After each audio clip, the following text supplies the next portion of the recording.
नमस्कार, हून bill TV देख रहे हैं आप। मैं हूं आपके साथ विशाल कर। खबरों की शुरुआत करेंगे बड़ी खबर से। देहरादून से बड़ी खबर मिल रही है।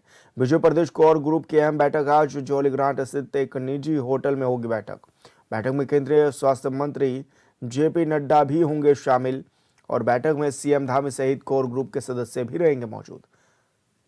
तो हालिया इंटरनल सर्वे में विधायकों की खराब परफॉर्मेंस पर भी होगी समीक्षा। आगामी 2027 विधानसभा चुनाव की रणनीतियों पर भी मंथन होगा। लंबे समय से लंबित दायित्व बंटवारे पर भी फैसला संभव है। बैठक के बाद प्रदेश अध्यक्ष महेंद्र भट्ट भी करेंगे प्रेस वार्ता। तो बड़ी खबर आप तक पहुंचा रहे हैं, जहां पर केंद्रीय स्वास्थ्य मंत्री जेपी नड्डा आज उत्तराखंड दौरे पर रहेंगे और इस दौरान जेपी नड्डा के साथ कोर ग्रुप की बैठक भी होगी। हाल फिलहाल में विधायकों का इंटरनल सर्वे भी हुआ था और ऐसे में जो खराब परफॉर्मेंस विधायकों की रही है उस पर भी सवाल जवाब होंगे। और संवाददाता योगेश आर्य हमारे साथ फोन लाइन पर जुड़े हुए हैं। योगेश, क्या कुछ जानकारी मिल रही है, किस समय ये बैठक शुरू हो जाएगी और क्या कुछ बैठक का एजेंडा रहने वाला है? देखिए विशाल, भाजपा प्रदेश कोर ग्रुप की अहम बैठक जो है वो आज होने वाली है। करीब 1 बजे जो है ये बैठक शुरू होगी। जौलीग्रांट स्थित एक निजी जो है होटल में बैठक बुलाई गई है, जहां पर जो है बीजेपी के पूर्व राष्ट्रीय अध्यक्ष केंद्रीय स्वास्थ्य मंत्री जेपी नड्डा भी जो है इस बैठक में शामिल होने जा रहे हैं। और बैठक में मुख्यमंत्री पुष्कर सिंह धामी सहित जो है कोर ग्रुप के सदस्य जो है मौजूद रहेंगे। और वही अगर देखा जाए तो बैठक में विधायकों के हालिया इंटरनल सर्वे की खराब परफॉर्मेंस पर जो है चर्चा होगी। इसके अलावा अगर देखा जाए तो 2027 विधानसभा चुनाव की रणनीति और लंबे समय से लंबित दायित्व बंटवारे पर भी निर्णय लिया जा सकता है, उसकी संभावनाएं जो है यहाँ निकलकर सामने आ रही हैं। बैठक के उपरांत जो है प्रदेश अध्यक्ष महेंद्र भट्ट जो है प्रेस कॉन्फ्रेंस को भी संबोधित करेंगे। क्या कुछ बैठक में रहा है उसकी जानकारी जो है वो मीडिया के सामने साझा करेंगे। जी योगेश, क्योंकि लंबे समय से इस तरह की अटकलें भी चल रही थी कि बैठकें होंगी और अब क्योंकि बैठकों का दौर शुरू भी होने जा रहा है, 2027 में ज्यादा समय नहीं बचा है, ऐसे में विपक्ष भी कई मुद्दों को लेकर सरकार पर हावी है। तो क्या उन मुद्दों पर भी चर्चा होगी? क्योंकि अक्सर ये देखा जाता है कि बीजेपी के बड़े नेताओं का नाम भी खराब होता है।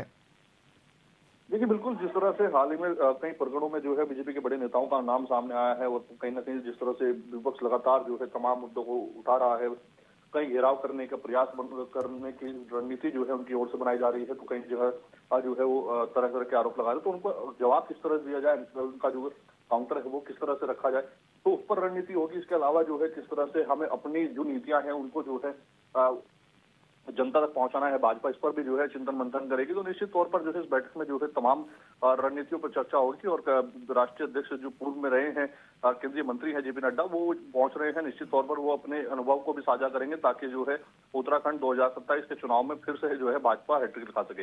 योगेश, एक सवाल ये भी है क्योंकि बड़ी संख्या में दूसरे दल के नेता बीजेपी में शामिल हुए और अब जब कुनबा बड़ा हो गया है तो उसको मैनेज करना भी कहीं ना कहीं चुनौती रहेगी। तो क्या उसको लेकर भी अब चर्चा है? क्योंकि बड़े नेता कांग्रेस से बीजेपी में तो शामिल हो गए हैं, लेकिन अब जब टिकट बंटवारे की बात होगी या फिर इलेक्शन की बात होगी तब किस तरह की उनको जिम्मेदारी दी जाएगी? क्या इस पर भी आज चर्चा संभव है? देखिए बिल्कुल, ये विशाल एक बड़ी चुनौती है बीजेपी के सामने, क्योंकि अगर देखा जाए तो 22 से 27 का चुनाव अब आ गया है और इस बीच जो है बड़ी संख्या में जो है दूसरे दलों से जो है लोग आए हैं, उन्होंने वहां पर जो है सदस्यता ली है। और उसके बाद जो है कहीं ना कहीं जो है मंशा रहती है कि पार्टी के लिए भी जब काम कर रहे हैं तो वो टिकट भी मांगे और टिकट के लिए भी कहीं ना कहीं प्रयास रहता है। और कई विधानसभाओं में देखा भी गया है कि वहां से जो है आपसी जो है बयानबाजी देखने को मिल रही है। तो निश्चित तौर पर कहीं ना कहीं इसका ताल में बिठाना और उसके बाद जो है किस तरह से, क्योंकि पार्टी जरूर चाहेगी कि जिताऊ कैंडिडेट जो है उसी को टिकट दिया जाए, चाहे वो भाजपा में शामिल हुए लोग हों, चाहे वो भाजपा के जो है पूर्व में जो है भाजपा के लोग रहे हों। तो निश्चित तौर पर भाजपा चाहेगी कि जिताऊ, क्योंकि इस बार हैट्रिक का मामला है और इस बार जो है बीजेपी कोई चांस लेना नहीं चाहेगी। तो निश्चित तौर पर जो है इसमें पूरी तरह से चर्चा जो है वो की जाएगी। जी बिल्कुल योगेश, आप बने रहिए हमारे साथ। और बड़ी खबर का रुख कर लेते हैं। उत्तराखंड पुलिस महकमे में बड़ा फेरबदल। एसएसपी देहरादून सिंह हटाए गए हैं, परमेंद्र डोभाल बनाए गए। देहरादून के नए एसएसपी नवनीत बुल्लर को हरिद्वार जिले की कमान सौंपी गई है। तो दून में 17 दिनों में 5 हत्याओं पर यह एक्शन लिया गया है और अजय सिंह को अब एसएसपी एसटीएफ की जिम्मेदारी भी सौंपी गई है। तो ये बड़ी खबर आप तक पहुंचा रहे हैं, जहां पर मुख्यमंत्री पुष्कर सिंह धामी ने यह बड़ा एक्शन लिया है और लगातार बढ़ रही आपराधिक घटनाओं को देखते हुए कई जिलों के एसएसपी को भी बदल दिया गया है। तो नवनीत भुल्लर को हरिद्वार की जिम्मेदारी सौंपी गई है और हरिद्वार में जो अभी तक एसएसपी की भूमिका निभा रहे थे परमेंद्र डोभाल, उनको देहरादून जिले में लाया गया है। और संवाददाता योगेश हमारे साथ फोन लाइन पर बने हुए हैं। योगेश, बड़े तबादले देखने को मिले हैं, क्या कुछ इसके पीछे का कारण भी रहा? क्या क्राइम ही सबसे बड़ी वजह मानी जा सकती है इन तबादलों के पीछे? हाँ बिल्कुल विशाल, क्योंकि जिस तरह देखा जाए कि एक सरकार ने बड़ा फैसला लिया है और जो है तबादला एक्सप्रेस जो है वो चलाई है, जिसमें बड़े तादाद में जो है तबादले हुए हैं। और ऐसे में क्योंकि देहरादून में हमने जिस तरह देखा कि राजधानी देहरादून में 15 से 16 दिनों में 5 हत्याएं हुई, क्राइम को लेकर लगातार सवाल उठे कानून व्यवस्था पर, और उस पर निश्चित तौर पर जिस तरह सवाल उठ रहे थे, विपक्ष सवाल उठा रहा था, आम जनता के बीच से सवाल उठने लगे थे, उसी के चलते सरकार ने बड़ा फैसला लिया है और बड़े स्तर पर प्रशासनिक फेरबदल किए हैं। 20 अधिकारियों के जो है कार्यक्षेत्र में बदलाव किया है। अगर देखा जाए तो जो अजय सिंह जो एसएसपी देहरादून थे उनको एसटीएफ भेज दिया गया है। इसके अलावा जो नवनीत सिंह भुल्लर है उनको जो है एसटीएफ से हरिद्वार का एसएसपी बनाया गया है। इसके अलावा मणिकांत मिश्रा जो कि उधम सिंह नगर के थे, उनको लेकर भी सवाल उठ रहे थे, उनको अभिसूचना भेजा गया है। और परविंदर डोभाल जो कि हरिद्वार के एसएसपी, उनको जो है देहरादून की जिम्मेदारी सौंपी गई है। यशवंत को पीएससी वाहिनी से जो है नरेंद्र नगर टीएमसी प्रधानाचार्य बनाया गया है। इसके अलावा अगर देखा जाए तो कहीं ना कहीं जो हरिद्वार में जो पुलिस अधीक्षक हरिद्वार थे उनको जो है अपराध यातायात उधम सिंह नगर बनाया गया। तो इस तरह करके 20 लोगों को जो है अलग अलग स्थानों पर जो है उनके कार्यक्षेत्र में बदलाव करते हुए भेजा गया है। और निश्चित तौर पर कानून व्यवस्था पर हाल ही समय में उठे सवालों को लेकर ये बड़ा बदलाव देखने को मिला है। और निश्चित तौर पर पुलिस को बेहतर करने के लिए और सीधे तौर पर निर्देश दिए है कि अपने क्षेत्र में क्राइम पर जो है काबू पाया जाए, क्राइम ना हो, इसके लिए पुलिस जो है वो अपनी पूरी सशक्त मॉनिटरिंग करे कि आखिरकार किस क्षेत्र में किस तरह के आपराधिक गतिविधियों में संलिप्त लोग किस तरह की गतिविधियों में शामिल हैं। जी बिल्कुल योगेश, बहुत शुक्रिया आपका तमाम जानकारी साझा करने के लिए। धाबी सरकार ने कई अधिकारियों का यूं ही तबादला नहीं किया है। दरअसल देहरादून सहित पूरे प्रदेश में कानून व्यवस्था को लेकर लगातार सवाल उठ रहे थे। देहरादून में पिछले 17 दिनों में 5 लोगों की हत्याओं के बाद विपक्ष लगातार सवाल भी उठा रहा था, जिसके बाद एसएसपी अजय सिंह को हटाकर अब हरिद्वार के एसएसपी परविंदर डोभाल को देहरादून एसएसपी की जिम्मेदारी भी सौंपी गई है।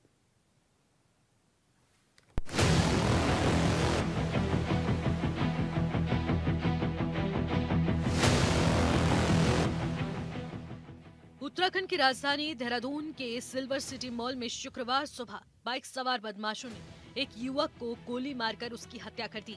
अचानक से उन बदमाशों ने मॉल में संचालित जिम से बाहर आते एक शख्स पर ताबड़तोड़ गोलियां बरसाना शुरू कर दिया। उस शख्स को संभलने तक का मौका नहीं मिला। पुलिस अधिकारी ने बताया कि विक्रम शर्मा के रिकॉर्ड खंगाले गए तो मालूम चला कि उनके ऊपर 50 से ज्यादा मुकदमे दर्ज थे। कई आपराधिक गतिविधियों में उनका नाम था। यहाँ तक कि जिम के बाहर निकलते हुए उसके पास एक पिस्टल भी थी, जो पुलिस ने बरामद की है। 10 से 10:15 के बीच में सूचना प्राप्त हुई थी। यहाँ पर विक्रम शर्मा जिनकी आइडेंटिफिकेशन हुआ था, वो जिम से नीचे आ रहे थे तो उन पर 2 अज्ञात लोगों ने हमला किया था। संभवतः एक व्यक्ति कोई बाइक में था जो आगे था, जो जैसा प्रत्यक्षदर्शियों ने बताया है। विक्रम शर्मा जी को जो अस्पताल ले गए तो वहाँ इनकी डेथ हो गई थी। इनके संबंध में जानकारी की गई, पता चला इन पर 50 से ज़्यादा आपराधिक मुकदमे दर्ज हैं और ये झारखंड के गैंगस्टर भी हैं। और बहुत सारे इनके जो हो सकता है कि झारखंड से रिलेटेड कोई रंजिश, क्योंकि जिस तरह से 50 से ज़्यादा मुकदमा 120 करीब मर्डर के मुकदमे बता रहे हैं, तो कहीं ना कहीं इसमें लगता है कि कोई गैंग वार के रूप में या कोई ऐसी रंजिश हुई हो जिसके कारण घटनाक्रम हुआ। देहरादून में सरेआम एक के बाद एक हत्या से कानून व्यवस्था पर बड़े सवाल उठ रहे हैं। इससे पहले 11 फरवरी को व्यस्ततम तिब्बती मार्केट में एक गैस एजेंसी मालिक की हत्या कर दी गई थी। ये बात अलग है कि गैस एजेंसी मालिक हत्याकांड के आरोपियों को गिरफ्तार कर लिया गया है, लेकिन राजधानी में एक के बाद एक हत्या बड़ा सवाल है। देखिए, जिस तरह का प्रोफाइल पता चला, क्योंकि अब एक विक्टिम है, उनकी डेथ हुई है और दुखद है, बट जिस तरह से उनका क्राइम रिकॉर्ड पता चला है और झारखंड पुलिस से संपर्क किया गया तो बताया गया कि उन पर 50 से ज़्यादा मुकदमे हैं और भी चीज़ें जानकारी की गई है। तो क्या पता कि उनका कहीं इस तरह से कोई गैंग वार से रिलेटेड हो या कोई पारिवारिक रंजिश हो या अन्य कोई रंजिश हो, क्योंकि जब इतने मुकदमे होते हैं तो रंजिश होना स्वाभाविक है। इस एंगल पे काम कर रहा है। प्रदेश में लगातार आपराधिक घटनाओं को लेकर विपक्षी नेताओं ने सरकार पर तीखा हमला बोला है। कांग्रेस के प्रदेश उपाध्यक्ष सूर्यकांत धस्माना ने कहा कि राजधानी देहरादून समेत पूरे प्रदेश में कानून व्यवस्था ध्वस्त होती हुई नजर आ रही है। लगातार हो रही वारदातें इस बात का संकेत है कि अपराधियों के हौसले बुलंद हैं। आम नागरिक, खासकर महिलाएं, खुद को असुरक्षित महसूस कर रही हैं। उन्होंने सरकार पर पुलिसिंग कमजोर होने और प्रशासनिक लापरवाही का आरोप लगाया। कांग्रेस नेताओं ने कहा कि भय और अराजकता का माहौल बन गया है। सुबह 10 बजे से लेकर के 10:30 बजे के बीच में पलटन बाजार जो सबसे व्यस्ततम बाजार है पूरे राज्य का, उसमें लड़की की गर्दन चापड़ से काट दी जाती है और अपराधी चापड़ से काट करके आराम से टहलता हुआ पुलिस चौकी जाकर के आत्मसमर्पण करता है। प्रेस क्लब जहां पूरे पत्रकारों का जमावड़ा सुबह 10 बजे से 12 बजे तक रहता है, उस प्रेस क्लब के सामने 10:30 बजे गोलियों से खून करके अर्जुन की हत्या कर दी जाती है। इसी प्रकार से आज जिम में 10 बजे और 10:30 बजे के बीच में जिम से निकलते हुए विक्रम की हत्या जिस प्रकार से निडर होकर के बेखौफ अपराधियों ने गोलियां बरसा करके हत्या कर दी, मैं समझता हूँ 15 दिन में 5 कत्ल, और ये तब हालत है जब मुख्यमंत्री 1 मिनट का चैन नहीं लेते, 1 भी दिन अवकाश नहीं लेते, तब ये हालत है। पुलिस की हालत ये है कि पुलिस पूरी जो है इस राज्य की वो वसूली में लगी है। कानून व्यवस्था की स्थिति यह है कि विपक्ष के साथ ही बीजेपी के विधायक भी चिंता जता रहे हैं। विनोद चमोली ने चिंता जताते हुए कहा कि अपराध तो अपराध है और ऐसी घटनाएं प्रदेश की फिजा को प्रभावित करती हैं। खासकर देहरादून में हालात ज्यादा गंभीर दिखाई दे रहे हैं। उन्होंने माना कि ये सरकार और पुलिस प्रशासन दोनों के लिए चुनौती है कि इन घटनाओं पर प्रभावी नियंत्रण कैसे पाया जाए।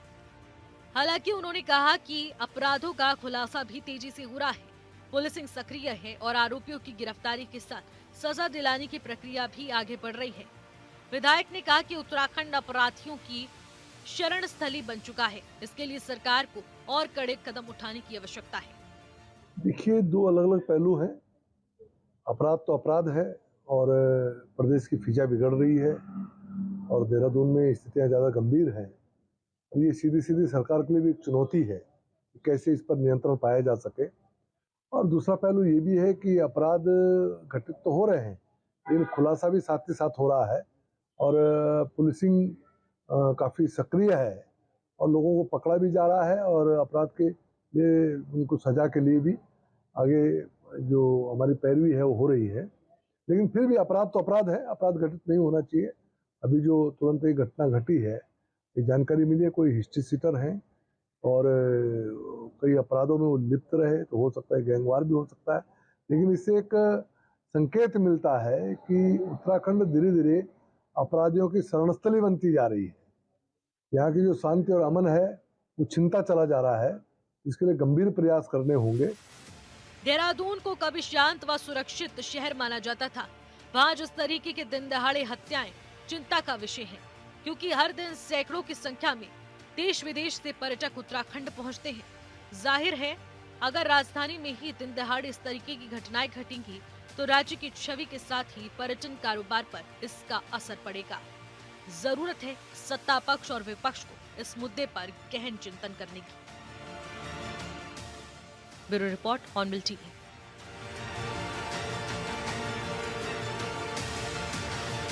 आगे बढ़ेंगे। चमोली के थराली में नारायण बगड़ विकासखंड के भगोती गांव में जन की सरकार जन के द्वार कार्यक्रम का आयोजन किया गया। कार्यक्रम में अपर सचिव मनोज गोयल की अध्यक्षता में जनता की शिकायतों का निस्तारण के लिए तमाम विभागों के अधिकारी मौके पर मौजूद रहे। लेकिन इसी कार्यक्रम से 2 तस्वीरें ऐसी निकल कर आई जिसमें जनता की समस्याओं पर सत्ता और विपक्ष के नेताजी आपस में भिड़ते हुए नजर आए और उप जिला अधिकारी थराली बीच बचाव करते हुए भी नजर आए। पहली तस्वीर में कांग्रेस नेता संदीप पटवाल और थराली विधायक भोपाल राम टमटा के बीच एक सड़क के निर्माण को लेकर बहस छिड़ गई। वहीं दूसरी तस्वीर में कांग्रेस नेता संदीप पटवाल और छेकुड़ा वार्ड के जिला पंचायत सदस्य पूरी कनेरी आपस में भिड़ते नजर आ रहे हैं।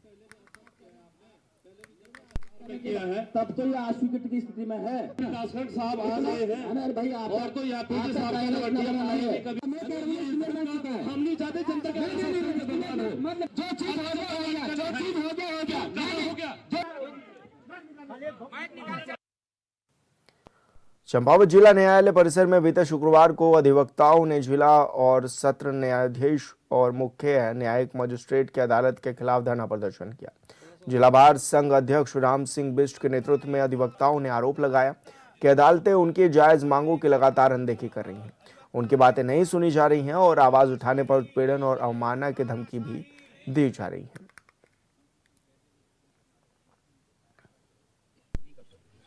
थोड़ा सा और लगा दो वकील साहब।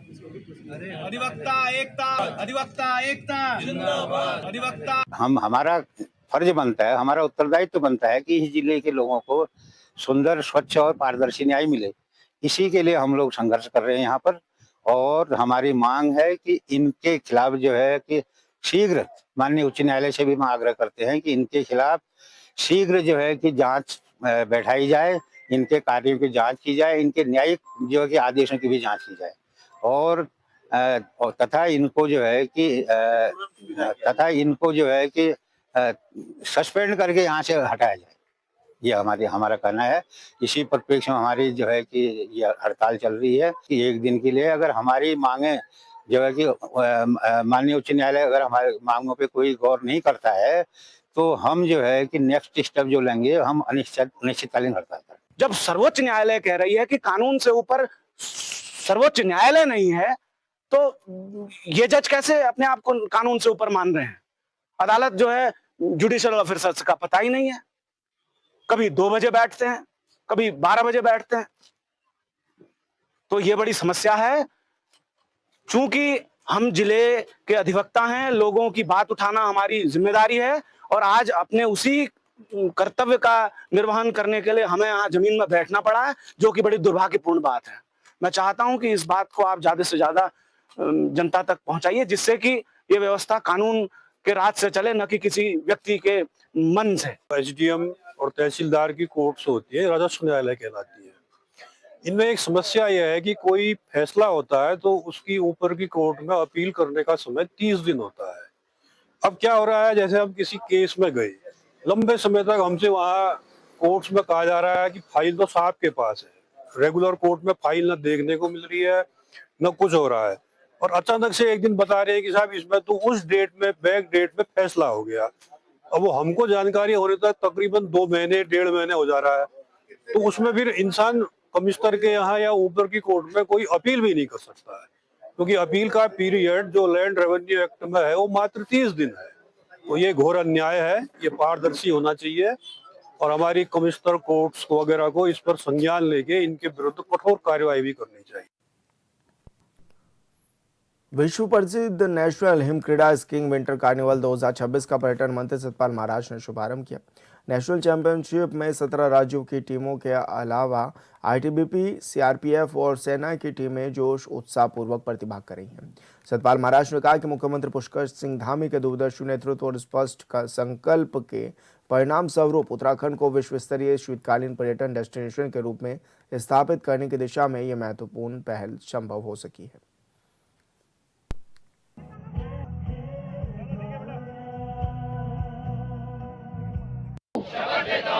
कि मैं राष्ट्रीय स्कीइंग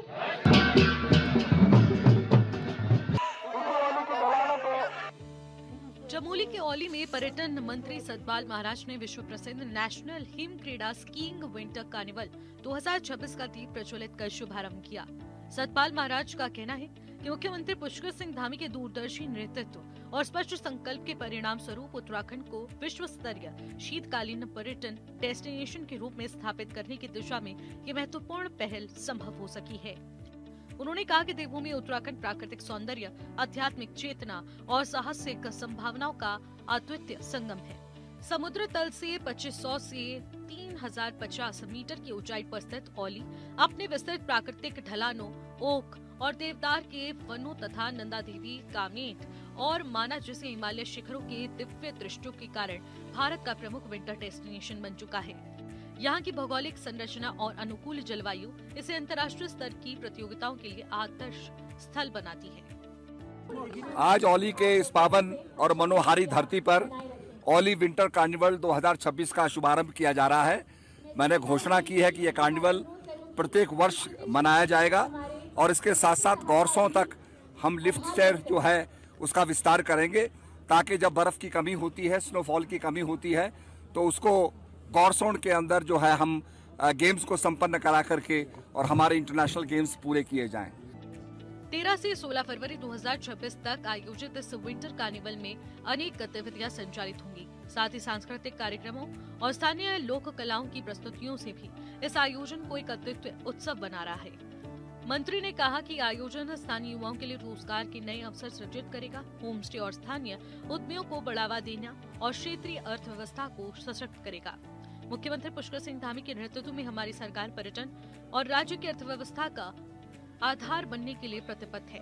शीतकालीन पर्यटन को वर्ष भर के पर्यटन चक्र में समाहित कर हम उत्तराखंड के दूरदर्शी पर्वतीय क्षेत्रों में संतुलित और सतत विकास सुनिश्चित कर रहे हैं। ये पहल वोकल फॉर लोकल और आत्मनिर्भर उत्तराखंड की भावनाओं को भी सशक्त करेगी। इसके साथ साथ हम औली को भी जो है एक विंटर गेम्स का हब बनाना चाहते हैं। उसके लिए हम लोग पूरी तरीके से कटिबद्ध हैं। इस आयोजन से युवाओं को रोजगार प्राप्त होगा और हमारे होम स्टे स्थानीय उद्यमों को बढ़ावा मिलेगा और क्षेत्रीय अर्थव्यवस्था को सशक्त बनाने का एक मौका मिलेगा। हमारा उद्देश्य केवल विंटर कार्निवल का आयोजन करना नहीं, बल्कि औली को एक स्थायी विंटर स्पोर्ट्स हब के रूप में विकसित करना है। पर्यटन मंत्री ने विंटर कार्निवल के आयोजन के लिए बधाई देते हुए कहा कि उन्हें पूर्ण विश्वास है कि औली विंटर कार्निवल 2026 उत्तराखंड को वैश्विक मानचित्र पर सुदृढ़ पहचान दिलाने में मील का पत्थर साबित होगा। पर्यटन मंत्री ने कहा कि उत्तराखंड सरकार शीतकालीन पर्यटन को प्रोत्साहित करने के लिए निरंतर प्रयासरत है। इस दौरान मंत्री ने कई घोषणाएं भी की। शीतकालीन पर्यटन एवं साहसिक खेलों को बढ़ावा दिए जाने के लिए औली में विंटर कार्निवल का आयोजन किया जा रहा है, जिसमें प्रत्येक वर्ष इसे आयोजित किया जाता है। अप्रैल 2026 में भारतीय सेना के साथ ही सूर्य देवभूमि चैलेंज का आयोजन प्रस्तावित है, जिसके तहत हेलंग से उर्गम रुद्रनाथ मंडल होते हुए उखीमठ तक कुल 91 किलोमीटर ट्रेल का आयोजन किया जाएगा। आदि कैलाश अल्ट्रा मैराथन की सफलता के बाद जनपद चमोली की नीति घाटी में भी 31 मई को नीति एक्सट्रीम अल्ट्रा रन का आयोजन किया जाना है, जिसमें रिमखिम से नीति होकर मलारी तक कुल 75 किलोमीटर अल्ट्रा मैराथन और मलारी से नीति होकर मलारी तक कुल 42 किलोमीटर मैराथन। और फिलहाल इस बुलेटिन में इतना ही। आप देखते रहिए हॉर्नबिल टीवी। नमस्कार।